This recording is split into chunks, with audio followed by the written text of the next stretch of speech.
Can Leonardo Jardim make Arsenal one of the most successful teams in European football?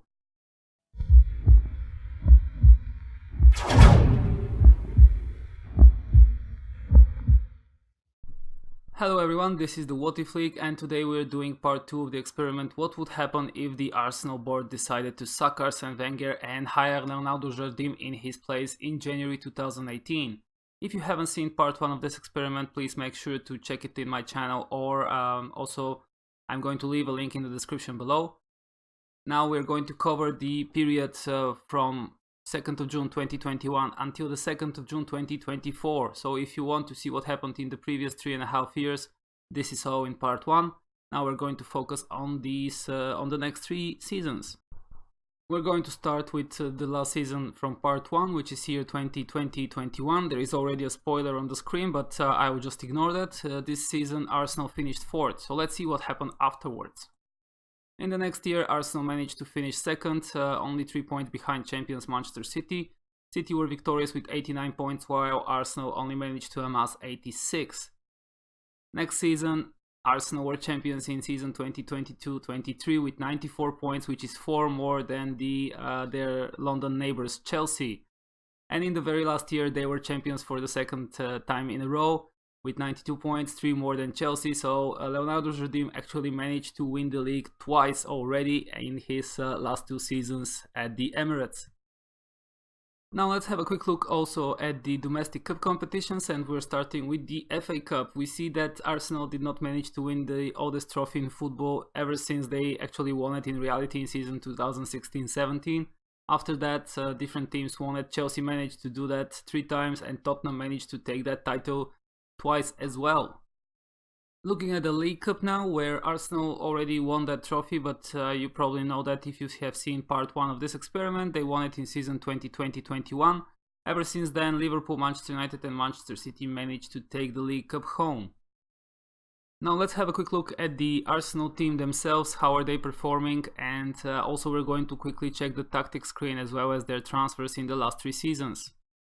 We see that Jardim is employing a 4-2-3-1 tactics at Arsenal, which is not that surprising. This is a very common tactics for the AI managers in the game. Now let's have a quick look at the transfer history and what is happening there. The last time we left off, they brought Donnarumma and Calabria from Milan. Luke Shaw was also brought on a free transfer, as well as Roberto Gagliardini from Inter and Guilherme Arana from Sevilla. Hector Bellerin was sold to Paris Saint-Germain for a staggering sum of £126 million.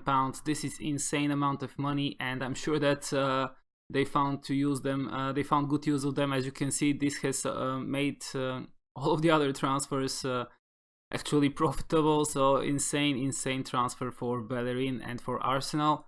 Next year they brought Corentin Tolisso from Bayern Munich for 61 million and Alcide Hissaj from Napoli. I'm not sure how this name is pronounced, so apologies if I'm butchering it. If somebody can leave a comment to let me know how it's pronounced, I would greatly appreciate that. They also sold Aaron Ramsey to Leicester for £29 million, so this is a good transfer. I imagine that Ramsey was at an advanced age at this time. Next year they brought Wilson Cascardo from Fluminense. Let's see, who is that player? A Brazilian region, Wilson Cascardo. He's an attacking midfielder, a very impressive one at that, and he's already valued much higher than what they paid for him initially. You can see 8.25 million, so very good transfer for Arsenal there. Their other transfer that season, Alcir, I'm not sure, 21 million and a half pounds. He's another Brazilian. This is a center back, and he's also very impressive, already valued much higher than that. So both very good transfers by Leonardo Jardim at the helm of Arsenal. They sold Rob Holding to Burnley that season for £7 million, and in the last year they brought Gelson Martins from Real Madrid for £67 million. This is very impressive stuff here. You can see that they are buying players from Real Madrid, which is really impressive. This means that Arsenal have established themselves as one of the dominant teams in Europe, and they have the money to spend. They also brought Charlie Musonda from Krasnodar for £25 million.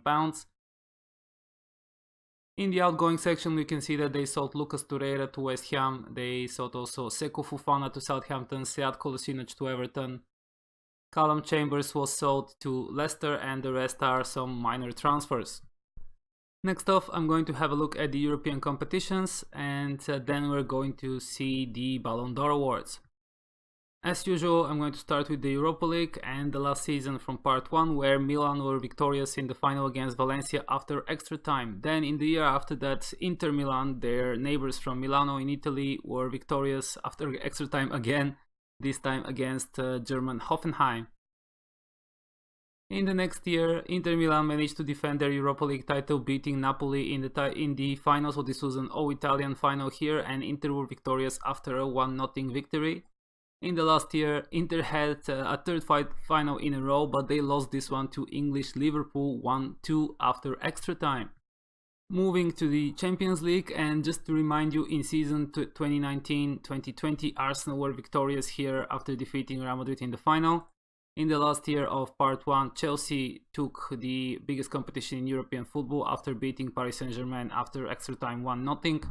Then in the first year of this 3-year period of part 2 of the experiment, Manchester United defeated Paris Saint-Germain and kept the title in England. Arsenal were eliminated by Bayern Munich in the first knockout round after 2-2 and victory on away goals on aggregate for the German Giants.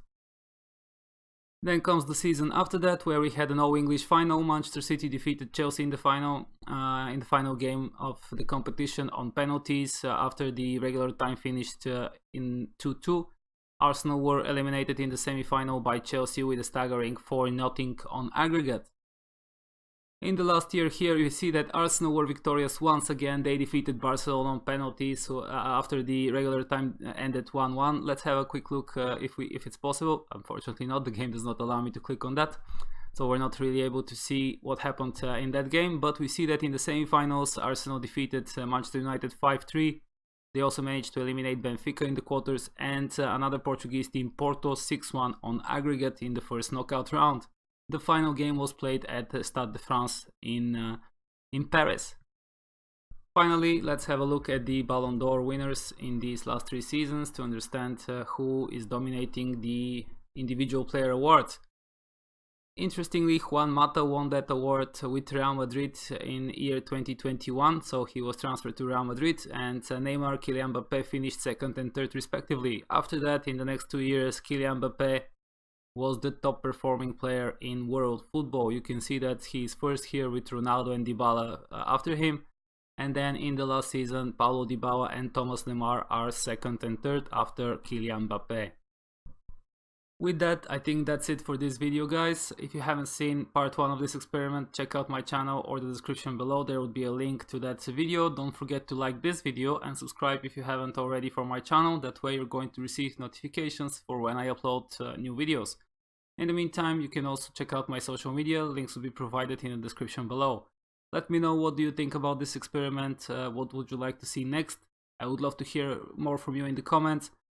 Thank you once again for watching. Until the next time, bye.